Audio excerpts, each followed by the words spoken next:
All right, so you're getting ready for a general vet interview. Well, that's awesome. We've got your back.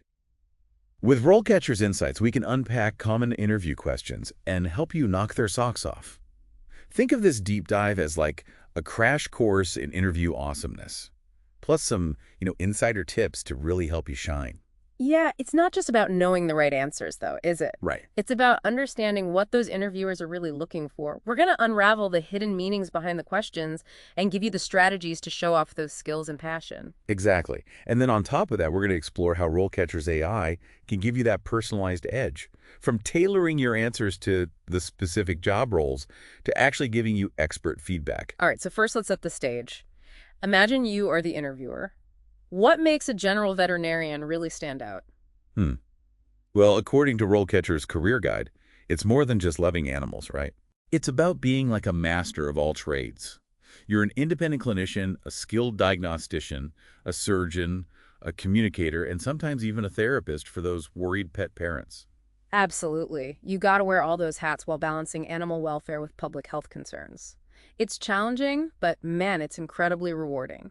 Okay, let's dive into some of those questions.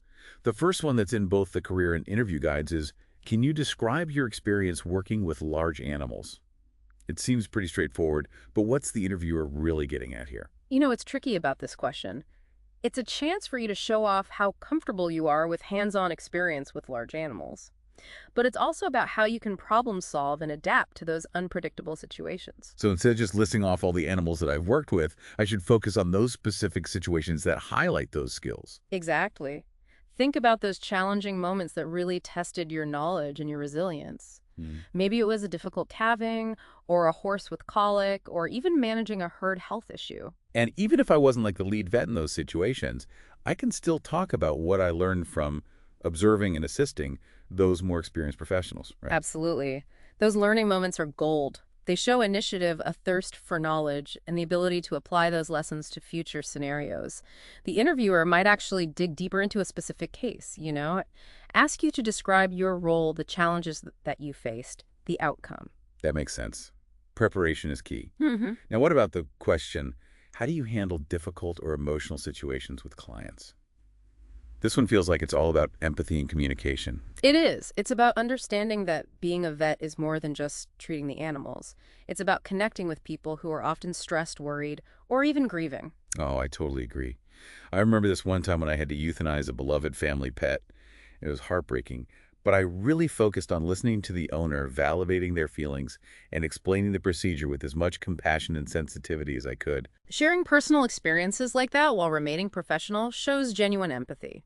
The interviewer might ask how you adapt your communication style to different personalities. Some clients need a lot of reassurance, while others prefer a more, direct, factual approach. It's like reading people as well as animals. Mm-hmm. So I should have a few different examples ready to show I can handle all those nuances. That's a great idea.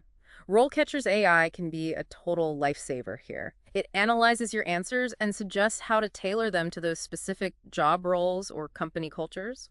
For example, a small animal clinic might want a more warm, empathetic approach, while a large animal practice might really value efficiency and direct communication. Okay, so this is where RoleCatcher really starts to shine. It's like having a personalized interview coach just in my pocket. Now on to the next question. Describe your experience with surgical procedures. This is where I can showcase my surgical skills, right? Yes. But remember, it's not just about listing procedures you've done. The interviewer wants to see your level of proficiency, your attention to detail, and how you think critically under pressure. So I should probably focus on procedures where I had a pretty significant role, whether it was spaying and neutering, assisting with more complex surgeries, or even managing that post-operative care. Exactly. Highlight those experiences that show your technical skills, your ability to follow protocols, and your commitment to patient well-being. I imagine they'll probably ask some follow-up questions about specific instruments or suture techniques or how I've handled complications during surgery. Definitely. They might even throw in a hypothetical scenario to see how you think on your feet and apply your knowledge. Okay, that's where practice makes perfect. Right. Speaking of practice, question number 4 is all about staying current. How do you stay up to date with advancements in veterinary medicine? This is your chance to really shine as a lifelong learner. You could talk about journals, you read conferences, you attend online courses you've taken, or even research projects that you've been involved in. Oh man, I love going to those veterinary conferences. Yeah. They're a fantastic way to learn about the latest research, connect with other professionals, and get inspired by new ideas. Plus, it's just fun to geek out with fellow vet enthusiasts. And that enthusiasm will definitely come through in the interview. Right. It shows you're genuinely passionate about the field and committed to that continuous learning. Okay, on to question 5. How do you handle conflict or difficult situations with colleagues or staff members? This one's a little trickier. It's about navigating those inevitable workplace dynamics. Yeah, it's about showing off your interpersonal skills, your ability to remain calm under pressure, and your commitment to finding those constructive solutions. I bet the interviewer wants to see that I can handle disagreements professionally and prioritize patient care above any personal conflicts. Exactly. Think of a specific example where you face a conflict with a colleague or a staff member. Maybe it was a disagreement over a treatment plan, or a miscommunication, or even a personality clash. I remember this one time, a colleague and I had different opinions on how to manage a patient's pain. We respectfully discussed our viewpoints, we considered the evidence, and we ultimately came to a decision that we both felt good about. It was a really great learning experience on collaboration and compromise. That's a perfect example. It shows that you can handle disagreements maturely and prioritize the well-being of the patient. I wonder what kind of follow-up questions they might ask. Well, they might ask about a time you had to give difficult feedback to a colleague, or how you would handle a situation where a coworker wasn't pulling their weight, or how you deal with a conflict between your responsibilities and your personal values. So it's about being both assertive and diplomatic. Absolutely. It's Yeah. about advocating for what you believe in Right. while maintaining those respectful and productive working relationships. Right. Every workplace has its challenges. Mm-hmm. Okay, question number 6 is, how do you prioritize and manage your workload on a daily basis? That's a big one, especially in a busy vet practice. It is. Time management and organization are essential skills for any vet. You're always juggling appointments, emergencies, surgeries, paperwork, client communication.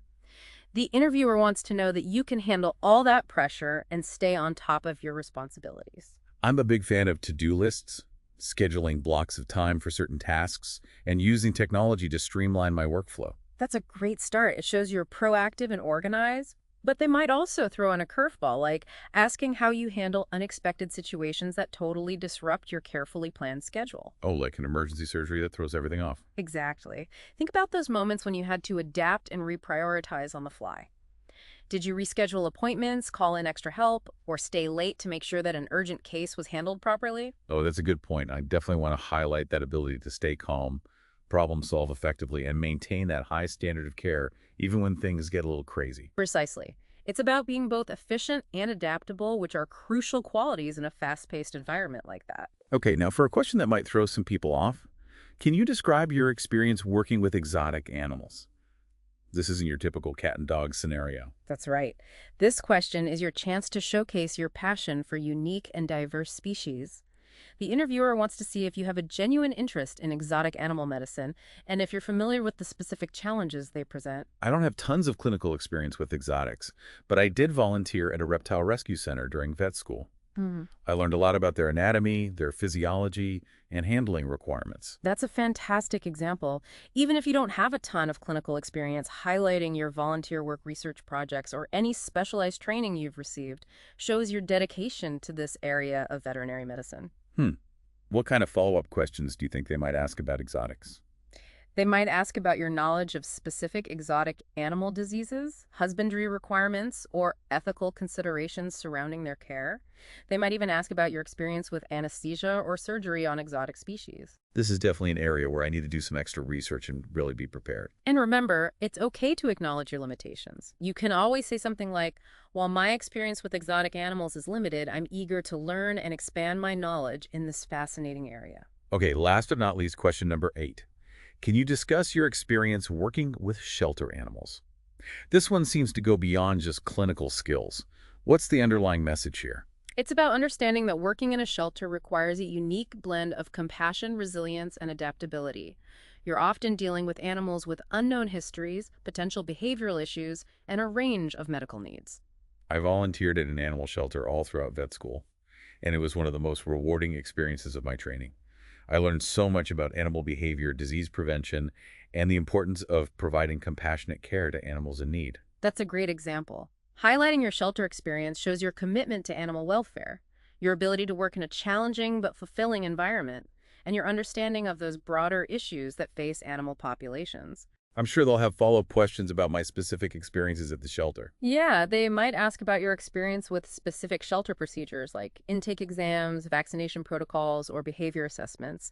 They could also ask about your approach to working with volunteers, managing limited resources, or handling the emotional toll of euthanasia decisions. Wow, those are all important aspects of shelter work that I'll need to be prepared to discuss thoughtfully and sensitively. Remember, even if you're not applying for a shelter position, your experience with shelter animals is really valuable. It shows you're comfortable working with a diverse range of animals and you're passionate about making a difference in their lives. Okay, we have covered a lot of ground so far, from dissecting those tricky interview questions to highlighting the diverse skills that you need as a general vet. And we've just scratched the surface of how RoleCatcher's AI can help you tailor your answers, identify potential gaps in your experience, and gain that competitive edge in the job market. Stay tuned for part 2, where we delve even deeper into RoleCatcher's amazing capabilities and explore some valuable career insights that can really take your interview prep to the next level. Welcome back to our deep dive. Into acing that General Veterinarian interview. Let's kind of shift gears a little bit and explore some career insights that can really give you an edge, even beyond just the specific questions. I love that RoleCatcher's career guide is like a treasure trove of advice. And what I find really cool is that it goes beyond just landing that first job. It actually maps out potential career paths from entry level to even becoming a chief veterinarian. And that long-term vision is really key. Even if you're just starting out, demonstrating that you're already thinking about professional growth shows that ambition and commitment. The interviewer wants to see that you're not just looking for a job, but a fulfilling career. So even if I'm not, qualified for those higher level roles, yet it's still smart to kind of weave in those aspirations for maybe specialization leadership or just ongoing learning. Absolutely. It shows that you're invested in your development and the future of veterinary medicine. Think about what excites you. Maybe it's surgery animal behavior or even practice management. Mention those interests. Yeah, I'm getting that sense of showing, not just telling, throughout this whole process. Yes. At RoleCatcher also emphasizes that hands-on experience even before the interview. Exactly. Think beyond your resume. Have you volunteered at shelters, shadowed vets, or even worked as a vet tech? These experiences show initiative and a real-world understanding. Oh, yeah. I remember spending hours at the local animal shelter during undergrad, cleaning kennels, socializing animals, assisting with basic care. It wasn't glamorous, but it gave me such a solid foundation. And those stories make your interview answers come alive. Instead of just saying, I'm compassionate, you can say, I spent a summer caring for neglected animals because their well-being matters to me. See the difference. Huge difference. It goes from a generic statement to a personal example that shows your true character. Now let's talk about RoleCatcher's AI and how it can be your secret weapon in this competitive job market. Remember how it analyzes those job descriptions? It goes deeper than just keywords. Oh, yeah. You mentioned it can spot skills gaps in my CV compared to what the employer is actually looking for. That's still mind-blowing to me. It's all about customization. Maybe the job emphasizes client communication, but your CV focuses on lab work RoleCatcher flags, so you can beef up your client interaction examples. So it's not just about having a fancy CV. It's about having the right CV tailored to each job. Genius. And it doesn't stop there. The AI helps tailor cover letters and even those initial application questions that some companies use. It suggests ways to rephrase your experiences, highlight relevant projects, even adjust your tone to match the company culture. It's like having a professional resume writer and a career coach all rolled into one. Okay, so I'm sold on the prep work, but what about during the actual interview? How does RoleCatcher help me there? We've talked about the AI feedback on practice answers, which helps refine your content. But the video practice feature is where it gets really cool.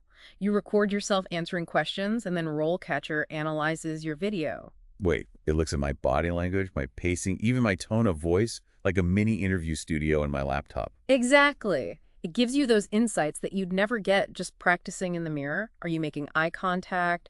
Are your hand gestures distracting? Is your tone confident? RoleCatcher tells you so you can polish those nonverbal cues. This is incredible. I feel like I'm getting a masterclass in interview prep, all thanks to RoleCatcher. And that's the goal, to empower you. Because when you walk into that interview, you're not just a candidate. You're a well-prepared professional who's excited about veterinary medicine. All this talk about career growth and AI-powered tools has me pumped. But RoleCatcher also mentions the human side of things. Networking. How does that fit into the interview itself? Great question. Networking is often overlooked, but it's so valuable. Remember, the interviewers are likely experienced vets. They're assessing your potential fit within their team or clinic. So it's not just about, impressing them with my knowledge. It's about connecting with them professionally. Precisely. Think of it as a conversation. Ask thoughtful questions about their experiences, the clinic's culture, or their vision for the future. So even if I don't land the specific job, I could be making valuable connections for future opportunities. Exactly. The veterinary world is interconnected. Building those relationships can open doors to mentorship collaborations or even job leads down the line. Networking is officially at the top of my interview prep list. Fantastic. Every interaction is a chance to learn and grow. With RoleCatcher's AI and a proactive mindset, you're set to make the most of every opportunity. Welcome back to the deep dive. We've covered so much in getting you ready for this general veterinarian interview. We've broken down those tough questions, highlighted the skills you need, and explored all the ways RoleCatcher can be your secret weapon. It's been amazing to see how your love for animals, those hands-on skills, and using technology the right way all come together to help you succeed in that interview. It really is like we've built a toolkit to navigate the whole vet job market. Right. But before we wrap things up and send you off to crush that interview, I'd love to hear what's resonated most with you, the listener. Yeah, what really stood out? What are you taking away from all this? After all this info is gold when you can actually use it. Totally. We've given you the map, but you're the one on the journey. And that brings us to our final thought. The career guide talks about networking, but here's a twist. How can you use the interview to not just get the job, but start building connections in the vet world? Ooh, that's a great point. It's not just about acing that one interview. It's about building your whole future in veterinary medicine. You might not get this job, but you can make connections that lead to something even better down the road. So I should show genuine interest, Yeah. ask thoughtful questions, and treat everyone I meet like they could be a mentor or colleague. Exactly. In a field like veterinary medicine, those relationships are as valuable as any skill you have. Wow, networking is now at the top of my list for interview prep. Awesome. Remember, every interaction is a chance to learn and grow. With RoleCatcher's AI and your proactive mindset, you're ready to make the most of every opportunity. This deep dive has been incredible. I've learned so much about being a general vet, the interview process, and the power of RoleCatcher. I feel so much more prepared than when I was just, randomly browsing job boards. That's what we like to hear. So what does all of this mean for you? You've got the knowledge, the skills, and now with RoleCatcher, you've got the confidence. Go out there and rock that interview. Good luck.